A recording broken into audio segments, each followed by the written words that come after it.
নমস্কার বন্ধু, বং এক্সপ্লেনের নতুন একটি ভিডিওতে আপনাকে স্বাগত। আজ আমি আপনাকে এক্সপ্লেন করে শোনাবো ছাবা মুভিটিকে। এই মুভিটির মধ্যে মুঘল সম্রাট আওরঙ্গজেবের সাথে মারাঠাদের যে অপূর্ব লড়াইয়ের ইতিহাসকে ফুটিয়ে তোলা হয়েছে তা আপনি জানতে পারবেন এই ভিডিওটির মাধ্যমে। তাই আর দেরি না করে গরম গরম চপমুড়ি নিয়ে বসে পড়ুন এবং ভিডিওটিকে এনজয় করুন। তো চলুন শুরু করা যাক। মুভির শুরুতেই আমরা দিল্লির লালকিল্লা দেখতে পাই। 16 শতকের শেষের দিকে দিল্লির শেষ সম্রাট ছিলেন মুঘল সম্রাট আওরঙ্গজেব। আওরঙ্গজেব সমগ্র ভারতবর্ষে নিজের রাজত্ব বিস্তার করলেও তার সামনে সবচেয়ে বড় বাধা হয়ে দাঁড়িয়েছিল মারাঠাদের ছত্রপতি শিবাজী মহারাজ। বহুবার শিবাজীকে পরাস্ত করার চেষ্টা করেও মুঘল সম্রাট আওরঙ্গজেব বারে বারে ব্যর্থ হচ্ছিলেন। এমন সময় একদিন সম্রাটের দরবারে খবর আসে মারাঠাদের ছত্রপতির মৃত্যু ঘটেছে। শিবাজীর মৃত্যুর খবর শুনে পুরো রাজদরবার খুশিতে ভরে উঠেছিল, কিন্তু আওরঙ্গজেবের মনে তখনও খুশি ছিল না। আওরঙ্গজেব শিবাজীকে নিজের সবচেয়ে বড় শত্রু বলে মনে করতেন। পুরো হিন্দুস্তানের মধ্যে যদি সম্রাটকে টক্কর দেওয়ার মতো ক্ষমতা কারোর থাকে তো তা ছিল শিবাজী মহারাজের। তাই আওরঙ্গজেব নিজের যোগ্য প্রতিদ্বন্দ্বী হিসেবে শিবাজীকে সর্বদা শ্রদ্ধা করতেন। শিবাজীর মৃত্যুর খবর শুনে আওরঙ্গজেব মনে মনে আল্লাহর কাছে দোয়া করেন যাতে আল্লাহ শিবাজীর আত্মাকে জান্নাতে পাঠান। এই ঘটনার পর পুরো মুঘল সাম্রাজ্য মারাঠাদের ছত্রপতির মৃত্যুকে সেলিব্রেট করছিল। তারা ভেবেছিল এবার হয়তো মারাঠারা শান্ত হয়ে যাবে এবং তারা মারাঠাদেরকে দমিয়ে দিতে পারবে। কিন্তু তারা কি জানতো শিবাজীর মৃত্যুর পর তার পুত্র সম্ভাজি মহারাজ নতুন ছত্রপতি হিসেবে স্বরাজের স্বপ্নকে এগিয়ে নিয়ে যাওয়ার জন্য বদ্ধপরিকর হয়েছে। এমনই একদিন মুঘল সেনাপতি বাহাদুর খান তার সৈন্য নিয়ে বুরহানপুরে বিশ্রাম করছিলেন। এমন সময় আচমকাই ছত্রপতি সম্ভাজি মহারাজ বুরহানপুর আক্রমণ করে দেন। প্রায় 150 জন সৈন্য নিয়ে তিনি ভিড়ে যান মুঘলদের হাজার হাজার সৈন্যদের সাথে। মুঘল সৈন্যরা আচমকাই আক্রমণকে আটকানোর চেষ্টা করলেও সম্ভাজির বীরত্ব এবং যুদ্ধ কৌশলের কাছে মুঘল সেনারা একে একে হারতে থাকে। এভাবেই এক এক করে সকল বাধা অতিক্রম করে সম্ভাজি এবার গিয়ে পৌঁছান বাহাদুর খানের সামনে। বাহাদুর খান আওরঙ্গজেবের অত্যন্ত বিশ্বস্ত এবং শক্তিশালী সেনাপতি। পাহাড় প্রতিমে এই বাহাদুর খানকে হারানো কোনো সাধারণ যোদ্ধার পক্ষে প্রায় অসম্ভব। এখানে আমরা বাহাদুর খান এবং সম্ভাজির মধ্যে লড়াই দেখতে পাই। বাহাদুর খান চালাকি করে সম্ভাজিকে একটা সিংহের খাঁচায় ফেলে দেন। সে ভেবেছিল সম্ভাজি হয়তো কোনোভাবেই ট্র্যাপ থেকে বেরোতে পারবেন না, কিন্তু সেই ক্ষুধার্ত সিংহের মুখ চিরে সম্ভাজি বেরিয়ে আসেন এই ট্র্যাপ থেকে। সম্ভাজিকে সামনে দেখে বাহাদুর খান চমকে যান। এবার সম্ভাজি বাহাদুরকে পরাস্ত করেন এবং বলেন, তোর বাপ আওরঙ্গকে গিয়ে বল সিংহ মারা গেছে তো কি হয়েছে, তার ছাবা এখনো বেঁচে আছে। ছোট্ট করে এখানে বলে দিই, ছাবা বলতে সিংহের ছানাকে বোঝানো হয়। এখানে সিংহ বলতে শিবাজী মহারাজকে বোঝানো হয়েছে এবং ছাবা বলতে বোঝানো হয়েছে সম্ভাজিকে। তো এভাবেই সম্ভাজি বুরহানপুর আক্রমণ করেন এবং তা লুট করেন। আসলে সম্ভাজি মহারাজেরও সেই একই স্বপ্ন ছিল, নিজের পিতা শিবাজী মহারাজের স্বরাজের স্বপ্নকে সফল করা। স্বরাজ অর্থাৎ স্বাধীনতার প্রথম ধাপ, যেখানে সকল ধর্মের সকল জাতির মানুষ স্বাধীনতার সাথে মাথা উঁচু করে বাঁচতে পারবে, যেখানে রাজতন্ত্রের বিনাশ ঘটবে এবং প্রজাতন্ত্র প্রতিষ্ঠিত হবে। শিবাজী মহারাজের স্বরাজের জন্যই লড়াইকেই ভারতের প্রথম স্বাধীনতা সংগ্রাম বলা হয় এবং পরবর্তীকালে সম্ভাজি মহারাজ এই সংগ্রামকে এগিয়ে নিয়ে যান। যুদ্ধ থেকে ঘরে ফেরার পর সম্ভাজি মহারাজকে তার ওয়াইফ আশুবাই বরণ করেন। এখানে আশুবাইয়ের চরিত্রে অভিনয় করেছেন রশ্মিকা মান্দানা। আশুবাইয়ের সাথে সম্ভাজির সম্পর্ক শুধু স্বামী স্ত্রীর ছিল না, তারা ছোটবেলা থেকেই খুব ভালো বন্ধু ছিল। শিবাজীর স্বরাজের স্বপ্নকে পূরণ করতে সম্ভাজির এই লড়াইকে তিনি সর্বদা সাপোর্ট করতেন। আজ সম্ভাজির এই লড়াইতে সকল মারাঠারা একত্রিত হলেও তার পরিবারের মধ্যে কিছু মানুষ ছিলেন যারা কালনাগের মতো ওত পেতে বসেছিলেন তাকে ছোবল মারার উদ্দেশ্যে। এদের মধ্যে প্রধান ছিলেন সম্ভাজির সৎমা সোয়ারাবাই। সোয়ারাবাই তার সন্তান অর্থাৎ সম্ভাজির সৎ ভাই রাজারামকে মারাঠাদের পরবর্তী ছত্রপতি বানাতে চাইতেন। তাই তিনি সম্ভাজির রাজসভার 5 জন মন্ত্রীকে নিয়ে প্ল্যান বানান সম্ভাকে ছলে বলে কৌশলে পরাস্ত করার। পরবর্তী সিনে আমরা সম্ভাজিকে তার সভাসদদের সাথে ভোজনাসরে দেখতে পাই, যেখানে আমরা তার সরসেনাপতি এবং তার বন্ধু কবি কলসকেও দেখতে পাই। সরসেনাপতি এবং কবি কলস ছিলেন সম্ভাজির খুবই কাছের 2 জন মিত্র, যারা সম্ভাজির জন্য জীবন দিতেও দুবারও ভাবতেন না। এমন সময় আমরা সেই ভোজন আসরে আশুবাইয়ের 2 ভাই অর্থাৎ সম্ভাজির 2 শালাকে দেখতে পাই।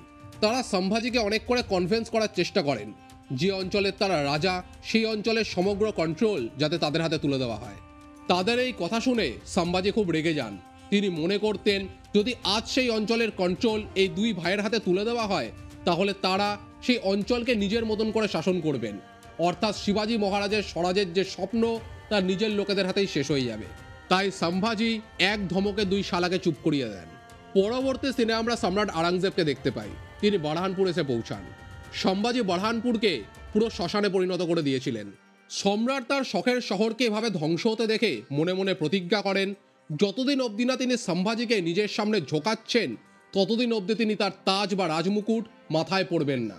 আওরঙ্গজেব এবার আদেশ দেন এক অমোঘ হত্যালীলা শুরু করার, যা দেখে সম্ভাজির আত্মা অবধি কেঁপে উঠবে। আওরঙ্গজেবের প্রায় 4 লাখ সবচেয়ে নির্দয়ী সৈন্যদল প্রায় 50,000 ঘোড়া এবং 30,000 হাতি সমেত এগিয়ে আসে মারাঠা সাম্রাজ্যের দিকে। তাদের সামনে পড়া মারাঠা প্রজাদের কেটে তারা গাছে ঝুলিয়ে দেয়। নদীর জল মারাঠা প্রজাদের রক্তে লাল হয়ে যায়। হিন্দু মুসলমান কোনো ধর্মের প্রজারাই তাদের হাত থেকে রক্ষা পায় না। এমন সময় একদিন সম্ভাজির কাছে খবর এসে পৌঁছায় আওরঙ্গজেবের ছেলে আকবর তার সাথে দেখা করতে চায়। আওরঙ্গজেব যেমন তার পিতা শাহজাহান এবং তার ভাইদেরকে হত্যা করে সিংহাসনে বসেছে, আকবরও ঠিক সেইভাবেই আওরঙ্গজেবকে হত্যা করে সিংহাসন দখল করার পরিকল্পনা করেছিলেন। কিন্তু তার পরিকল্পনা পুরোপুরি ভেস্তে যায়। তাই সে এখন আওরঙ্গজেবের হাত থেকে পালিয়ে বেড়াচ্ছে। আকবর এখন চায় সম্ভাজির সাহায্য নিয়ে তার পিতাকে হত্যা করে দিল্লির সিংহাসনে বসতে। আকবরের নিবেদন পাওয়ার পর সম্ভাজি তার সাথে দেখা করতে যান। আকবর সম্ভাজির ওপর আক্রমণ করার জন্য আগে থেকেই কিছু সেনা মোতায়েন করে রেখেছিলেন। সম্ভাজি আকবরের টেন্টে প্রবেশ করা মাত্রই সেই সৈন্যরা তার উপর আক্রমণ করে দেয়। সম্ভাজি এক এক করে প্রত্যেককে পরাস্ত করেন।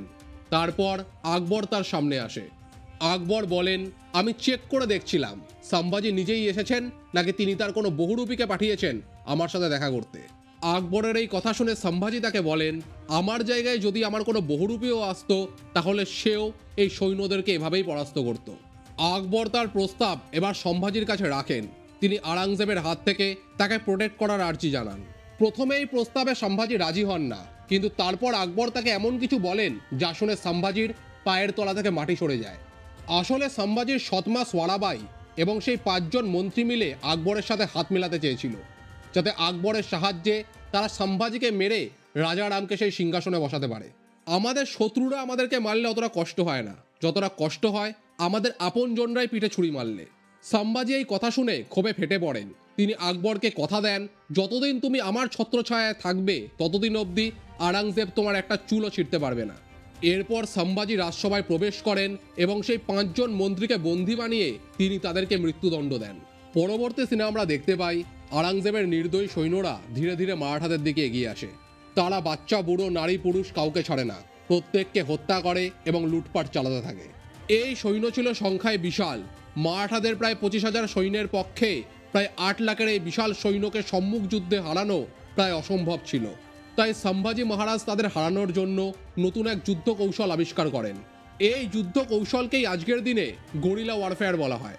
এই গরিলা ওয়ারফেয়ার টেকনিকের মাধ্যমে আপনি প্রকৃতিকে কাজে লাগিয়ে আপনার থেকে সংখ্যায় এবং শক্তিতে বিশাল শত্রুপক্ষকেও খুব সহজেই পরাজিত করতে পারবেন।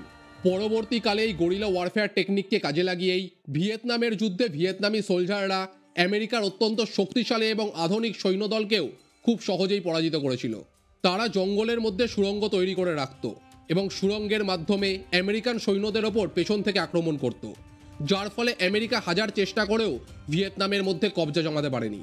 অর্থাৎ আপনি বুঝতেই পারছেন এই গরিলা ওয়ারফেয়ার টেকনিক কতটা স্ট্র্যাটেজিক্যালি মাইন্ড ব্লোয়িং।